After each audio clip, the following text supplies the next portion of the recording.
Guerra de independencia desde el punto de vista de los judíos, o para hacer más corto este título, la guerra de 1948, la guerra de 48, que realmente empieza en 47, termina en 49. Bueno, como dije en la clase anterior,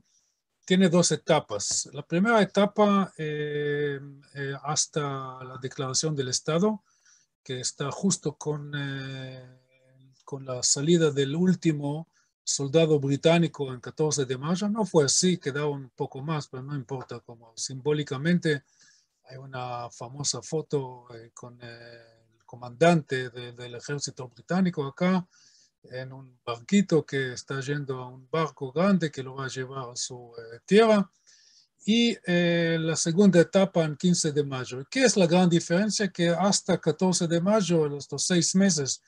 entre noviembre de 47 y mayo de 48, la guerra se hace entre las poblaciones locales. Entonces hay historiadores piolas, ellos piensan que lo llaman la guerra civil. Eso no es una guerra civil, porque la guerra civil es siempre dentro de un pueblo que está peleando entre sí, como en España, qué tipo de régimen quieren hacer. En este caso no es un pueblo, son dos pueblos, dos naciones, uno palestino, árabe, y el otro judío, y por eso el conflicto. Entonces, llamar a esta etapa guerra civil es menos que ridículo, pero no conozco suficientes palabras en el castellano ni en el hebreo para definir cada barbaridad que salen sobre este tema, tanto de intelectuales como de gente que son políticos o lo que sea. Es parte del conflicto, ya que ponemos esta clase, como todo este curso, en el contexto que expliqué, que la idea es ayudar a la gente que quieren realmente entender mejor de lo que se trata. Entonces, parte del conflicto es esta guerra de ideas que muchas de ellas son mentiras, distorsiones o ridiculeces. En este caso, igual, llamar a esta etapa la guerra civil es ridículo, porque estamos hablando de una pelea entre dos, una guerra entre dos grupos que uno quiere asegurar las condiciones para crear su propio Estado, su propio hogar nacional, siquiera por lo menos en parte del territorio de Palestina, y el otro que está negando este derecho, está haciendo todo para molestar o para evitar la creación de un Estado judío. O sea, no es una pelea entre dos pueblos que los dos están tratando de armar un Estado suyo en todo el territorio, sino uno que está tratando de armar las condiciones para tener un Estado, por lo menos una parte del territorio, el otro que está haciendo todo para evitar cualquier tipo de solución. Entonces, toda esta introducción es sumamente importante para entender la naturaleza de las batallas en esta primera etapa y para resumir esta naturaleza en pocas palabras, historiadores, en este caso, que hacen buen trabajo intelectualmente, hablando, lo definen como la guerra por los caminos. En realidad, guerra por caminos es más bien guerra por territorios, o mejor dicho, guerra para asegurar, desde el punto de vista judío, y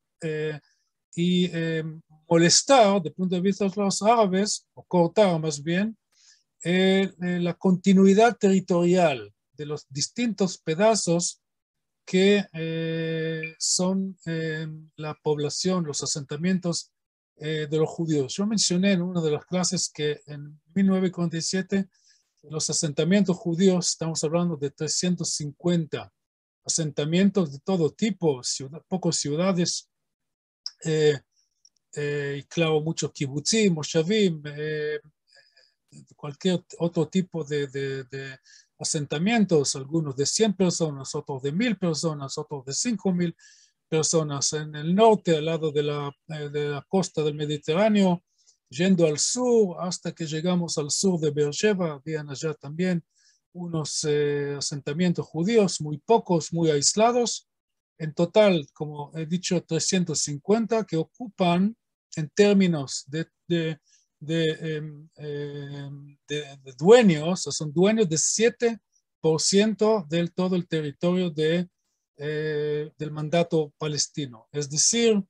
que el resto del territorio está así,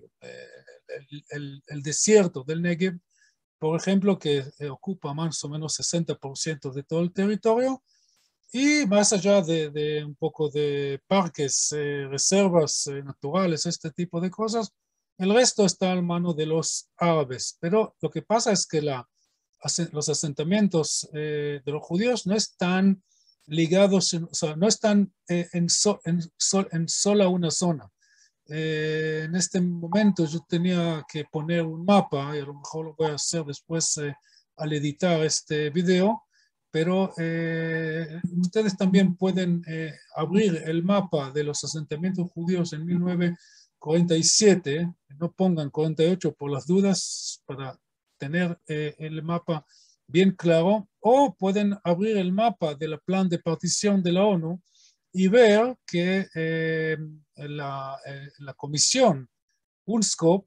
a propósito hizo que ambos estados, supuestos futuros estados, eso el proyecto no fue realizado como ustedes saben, cada uno tenía 3 pedazos que se juntaban justo en la esquina con los otros pedazos, o sea, los pedazos del otro estado.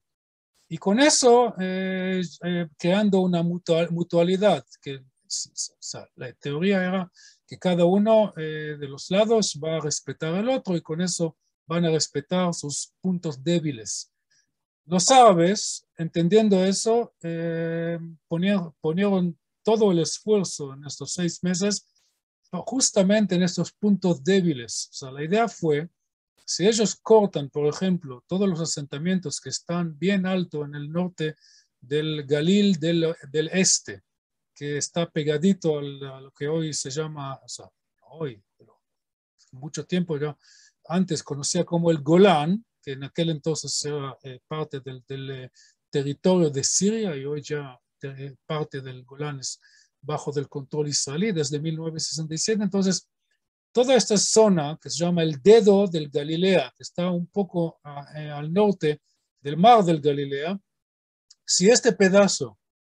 que se une con el otro pedazo que es el Valle de Israel, que empieza en Beit Shean y va hacia el norte oeste hasta Haifa, todos los valles ricos que antes que llegó el sionismo eran pantanos llenos de mierda y de enfermedades, y llegan los sionistas a fin del siglo XIX, a principios del siglo XX, y más que todo en la época del mandato británico, logran transformar esta zona de peste y de enfermedades, la zona más fértil de Israel hasta hoy. Entonces, si los árabes logran cortar el dedo de la Galilea, de los valles, después del valle cortar el dedo que va al Haifa, de valle al otro dedo que va desde Haifa hasta Tel Aviv, y después cortan el camino entre Tel Aviv y Jerusalén, porque en Jerusalén habían más o menos 100.000 judíos fuera de los 650.000 que contaba toda la población judía cuando empezó la guerra de 48. Entonces ya con eso, y claro, el último dedo es el sur, yendo al sur, muy pocas poblaciones, pero hay una suerte de continuidad territorial por carreteras. Entonces, cortando las carreteras, y no voy a repetir toda esta geografía, lo pueden ver después utilizando cualquier mapa que les ayude a entender el asunto. Con eso ya se elimina el Estado de Israel. O sea, los judíos pueden bailar, pueden hacer declaraciones, pueden escribir lindas palabras, pero Estado no van a tener porque el pedazo del sur no va a ser pegado al pedazo que une a Tel Aviv a Jerusalén, que los árabes dicen, vamos a cortar en el camino, así que Jerusalén no va a ser apoyada por Tel Aviv y todo el norte, toda la costa no va a ser conectada al valle, el valle no va a ser conectado al Galilea del Este y tampoco al Galilea del Oeste, porque allá también habían poblaciones. Con eso se terminó el Estado judío. Y los judíos, por su lado, entienden eso perfectamente bien. Entonces, al principio de estos 6 meses, tratan de mantener la continuidad territorial usando caravanas. O sea, nadie iba solo en su auto, en su camión, sea por motivos comerciales, sea por cualquier otro motivo, sino se juntaban en algún lugar. Por ejemplo, el más famoso, hasta hoy se puede ver los restos de esas caravanas en el camino a Jerusalén. Se juntaban en un lugar en Tel Aviv o una de las ciudades alrededor de Tel Aviv y hicieron caravanas de 30, 40, 50 camiones con soldados, por supuesto, cosa que fue ilegal porque teóricamente los británicos tenían el mandato, hablando del mandato, ¿no? Tenían el mandato de mantener el orden y la ONU, que los británicos también fueron parte de la ONU decidió que los británicos tienen que asesorar a estos dos pueblos, a los árabes y a los judíos, a crear sus propios estados, y los británicos, en lugar de cumplir con lo que dijo la ONU, y que ellos están en el Consejo de Seguridad, ¿no es cierto? Y en lugar de asesorar a estos dos pueblos a armar sus propios estados, ellos en el mejor caso no ayudan a nadie, solamente piensan de ellos, porque están por evacuarse, lo cual me parece lógico, ¿ok? Pero ya que están allá y tienen el ejército de 100,000 soldados británicos que están en Palestina en este momento, ellos no solamente que no evitan la violencia, sino que en algunos casos ayudan a los árabes. Entonces, estas caravanas tenían que cruzar caminos que alrededor de estos caminos habían aldeas árabes que cuando alguien, el líder, dio el señal, el campesino que hasta este momento hizo su trabajo cotidiano, volvió a la casa, tomó la pistola o el revólver o la arma, se fue él con 1,000 más a la calle, a la carretera, esperando a la caravana, y la caravana que está andando en una velocidad de 30 o 40 kilómetros por hora, porque es una subida a Jerusalén, no es la carretera de hoy, que es una maravilla de 4 carriles a cada lado, sino un solo carril. Entonces, pegando, cada uno pega 2 tiros, ya tenemos 2,000 tiros, y estos 2,000 tiros matan por lo menos 20 personas y más 100 heridos, y con eso ya está. Y pueden pinchar las gomas de los camiones, y con eso se acabó la conexión entre Jerusalén y Tel Aviv. Y así fue en todos los lados del territorio. Y así fue la guerra hasta marzo de 1948, cuando el liderazgo judío entiende que así no se puede llegar a nada, porque otra caravana y otra caravana y otros 50 muertos acá y otros 60 muertos allá. Y con eso no pasa nada. Entonces los judíos entendían que la única forma de ganar, o por lo menos no perder en esta guerra, es limpiar la población civil alrededor de las carreteras, porque con todo la tristeza que eso tiene, el hecho es que los líderes árabes y más ejércitos extranjeros que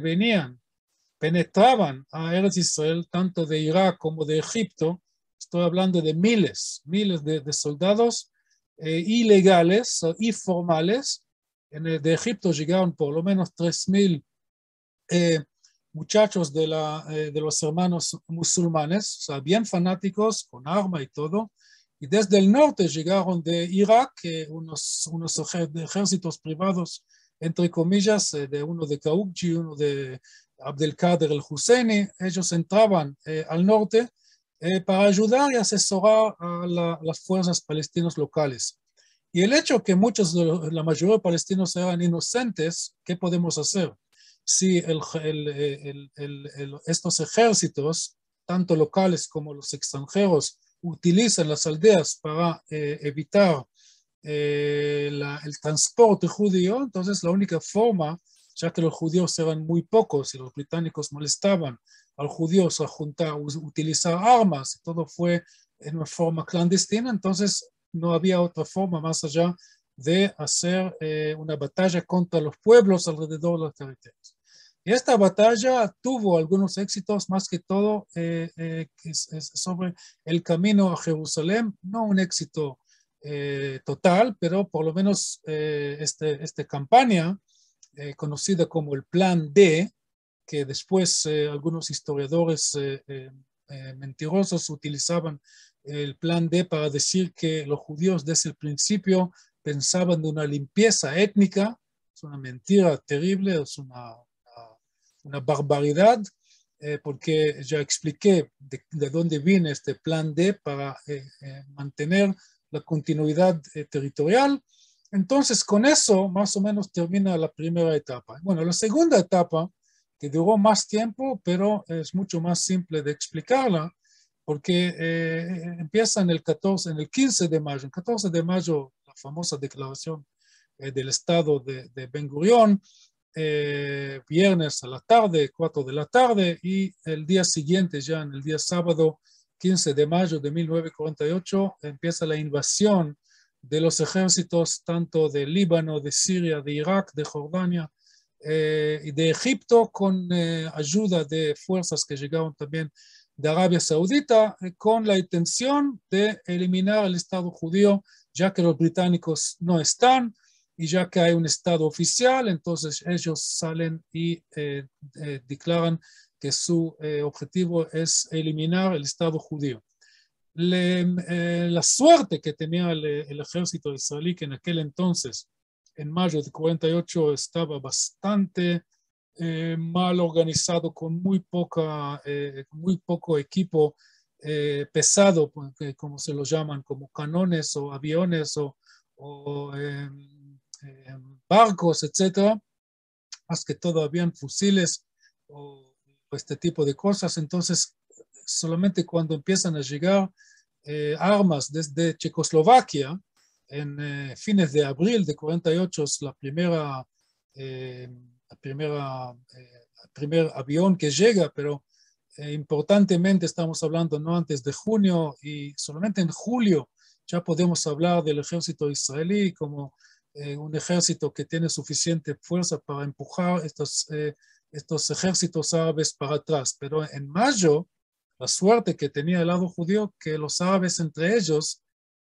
estaban sospechosos que cada uno quiere tener más logros que el otro, entonces ellos no solamente peleaban contra los judíos, sino en realidad peleaban entre ellos, no con tiros, sino con estrategias. Voy a dar solamente el ejemplo más importante,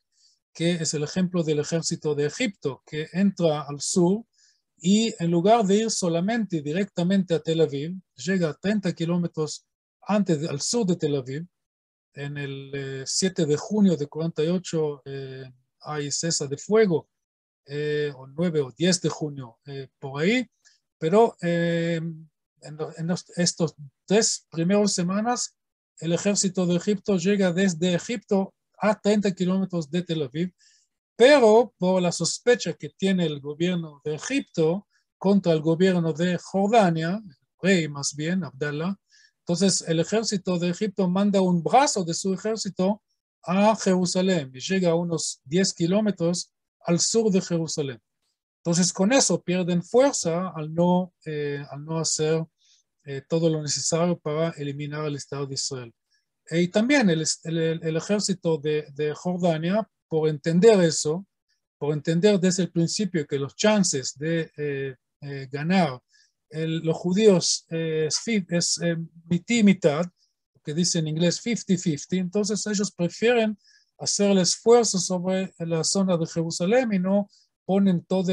el esfuerzo para llegar hasta Tel Aviv y con eso ya eliminar el Estado judío. Bueno, eso hasta julio de 48, y a partir de julio de 48 ya el ejército israelí se hace cada vez más fuerte, los ejércitos árabes cada vez más flojos, y así terminan las batallas en realidad ya en enero de 1949. Después Israel firma con Egipto un pacto de cese de fuego en febrero de 49, y después con Líbano en marzo, con Jordania en abril y con Siria solamente en julio de 49. Irak no participa en este proceso político porque no quieren saber nada de Israel, entonces dejan su territorio ocupado a los jordanios y de ahí y así termina la guerra de la independencia con un triunfo